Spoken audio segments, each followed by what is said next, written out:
Hey everyone, welcome back to the channel. Today I'm gonna show you how to use Android Smart Replies. First, launch the Google Messages app on your device. It's the blue icon with a white text box, typically found on the home screen or in the apps menu. If you have not already done so, you can update your Android Messages app by visiting the Google Play Store on your device.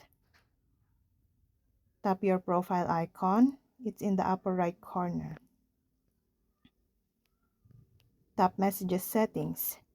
It's near the bottom of the app menu. It's next to an icon that resembles a gear. Then, tap Suggestions. It's toward the bottom of the settings menu. Tap the toggle switch next to Smart Reply. It's at the top of the suggestion menu.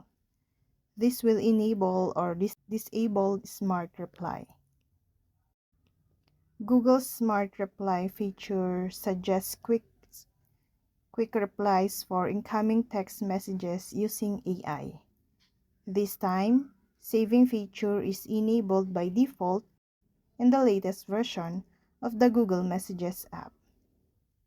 If you don't want smart replies or quick responses on phones, you can turn them off with a simple clicks. To add a quick response on Samsung Galaxy, go to the Quick Responses menu, enter a message, and tap plus icon. And that's all. Thank you guys for watching these videos, and see you guys for the next video.